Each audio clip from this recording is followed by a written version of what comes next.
नमस्कार, मैं हूं नीलू। तो आज बात होगी दिल्ली विधानसभा चुनाव, उसके मतदान और उसके परिणाम के बारे में। हालांकि 8 तारीख को गिनती होगी तो पता चल पाएगा कि आखिर दिल्ली में सरकार किसकी बनेगी।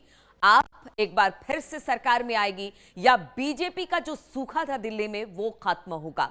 सबसे पहले बात कर लेते हैं मतदान की। तो कल बताया जा रहा है कि मतदान उस तरीके का नहीं हुआ जिस तरह की सोच थी। और पिछले विधानसभा चुनाव की बात की जाए तो ठीक ठाक मतदान 62-63% के आसपास हुआ था, लेकिन इस बार मतदान थोड़ा कम हुआ है। कई ऐसे इलाके रहे जहां पर मतदान कम हुआ दिल्ली विधानसभा चुनाव में, खासतौर पर शहरी क्षेत्रों में। लेकिन वहीं मुस्लिम बाहुल इलाके में मतदान बम्पर देखा गया। 60% से ऊपर कई सारे जो मुस्लिम बाहुल इलाके थे वहां पर मतदान हुआ है। वहां पर मतदाता खुलकर बाहर निकले हैं, चाहे वो सीलमपुर हो या फिर मजनू का टीला हो या बाकी जगह पर हो, हर जगह करावल नगर हो, इसके अलावा चांदनी चौक हो, हर जगह पर अच्छा खासा मतदान हुआ। लेकिन नई दिल्ली सीट पर जिस तरह का मतदान होना चाहिए था उस तरह का मतदान नहीं हुआ।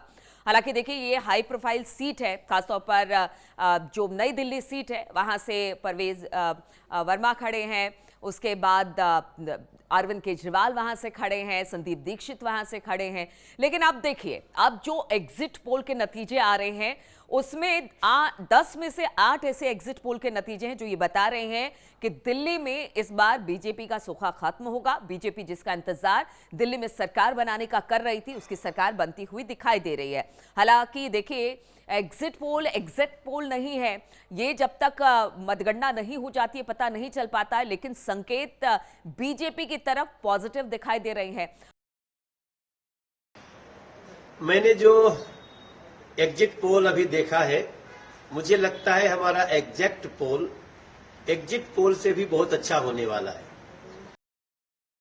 अब इसके कुछ प्रमुख कारण देख लीजिए। अगर बीजेपी दिल्ली की सत्ता में वापस लौटती है तो इसके पीछे की वजह क्या क्या है वो भी हम आपको बता देते हैं।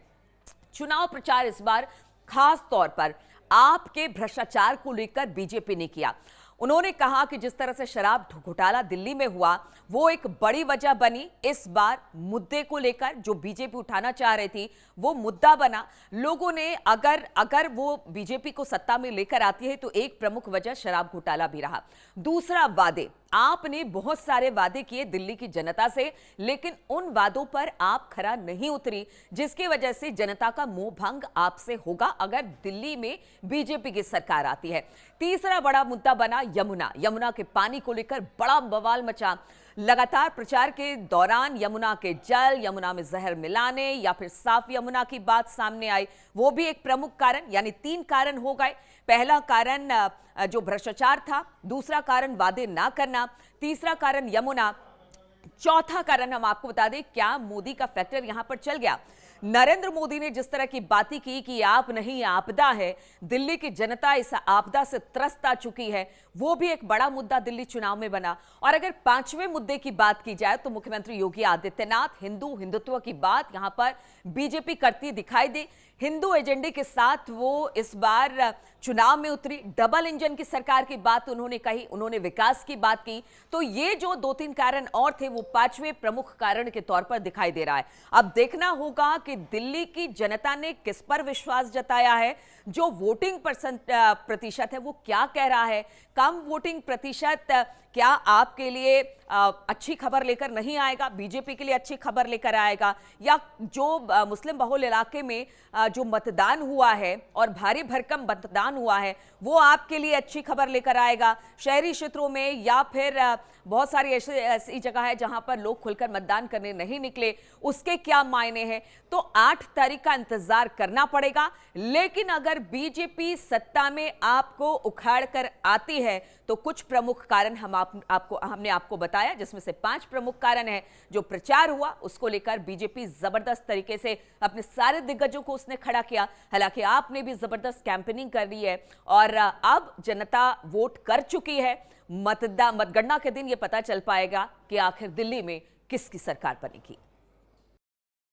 मैं सबसे पहले तो दिल्ली की जनता का बहुत बहुत धन्यवाद करता हूं कि उन्होंने इतने भारी उत्साह के साथ में मतदान किया, और ये निश्चित है कि 8 तारीख को कमल खिलेगा, क्योंकि इतना भारी मतदान ये केवल बदलाव के लिए है। ये दिल्ली को अच्छा बनाने के लिए है, दिल्ली के अच्छे भविष्य के लिए है।